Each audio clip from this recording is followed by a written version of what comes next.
Assalamualaikum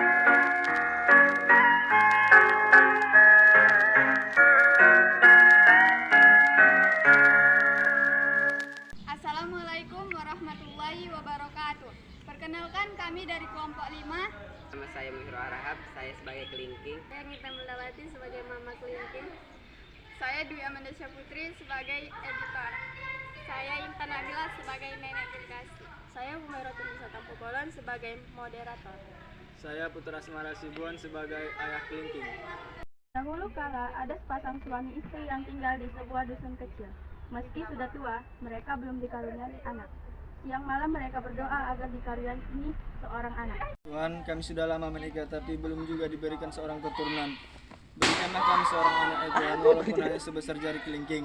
Begitulah kurang lebih dari doa mereka setiap hari. Benar saja, beberapa bulan kemudian sang istri merasakan bahwa ia telah hamil.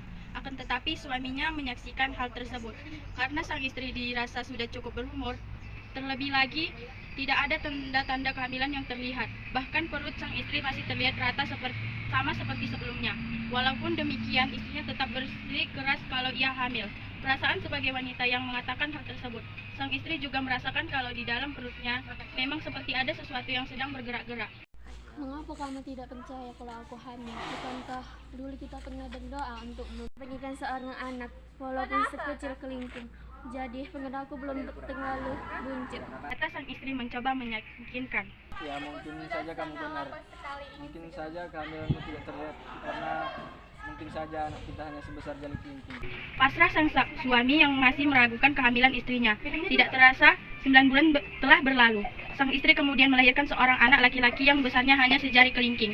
Meskipun begitu, pasangan tersebut tetap merasa bahagia karena doanya untuk memiliki anak telah terkabul.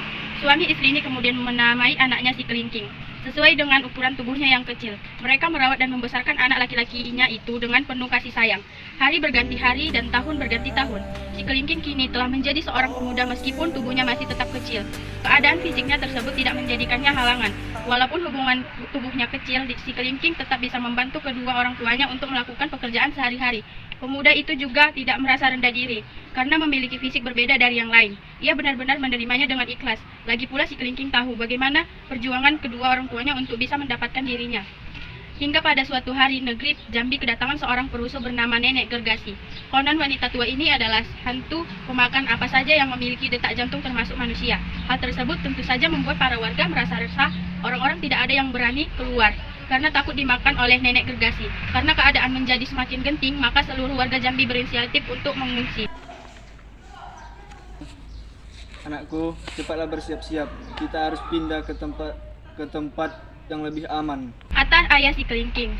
Bukannya segera bersiap, pemuda tersebut malah terdiam dan termenung sejenak.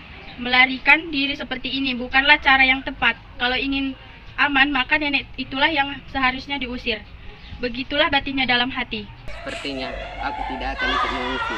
Biarkan aku di sini saja untuk mengusir Nenek Gergasi itu. Kata si kelingking dengan yakin. Memangnya kamu tidak takut, Nak? Tanya ayahnya masih meragu. Ayah tidak perlu khawatir. Aku akan mengusir nenek tua itu. Ucap si kelingking. Hal itu tentu saja membuat ayahnya ragu. Bagaimana mungkin anaknya yang sekecil itu bisa mengalahkan Nenek Gergasi? Si kelingking kemudian menjelaskan karena ukuran tubuhnya yang kecil ini maka lebih mudahkan rencananya. Ia hanya meminta tolong kepada ayahnya untuk membuatkan lubang untuk tempat bersembunyi. Si kelingking pun berjanji akan memberitahukan pada semuanya jika sudah berhasil mengusir nenek tua itu. Para warga, termasuk ayah dan ibunya, kini sudah mengungsi ke tempat yang lebih aman. Si kelingking tinggal sendirian di desa dan bersembunyi di sebuah lubang yang telah dibuatkan oleh sang ayah. Saat hari sudah menjelang malam, Nenek Gergasi pun datang ke desa tersebut untuk menyantap manusia. Namun setibanya di sana, Nenek Gergasi merasa heran karena desa ini begitu sepi. Wahai manusia, di manakah kalian? Aku sudah sangat lapar sekali, ingin segera memakan kalian semua. Seru Nenek Gergasi dengan nada sedikit marah. Walaupun sedikit takut, si kelingking memberanikan diri untuk menjawabnya. Aku di sini nenek tua.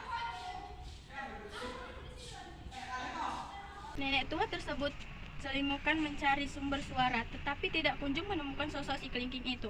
Nenek Gergasi berteriak lebih keras dan dibalas oleh pemuda itu dengan tak kalah kerasnya.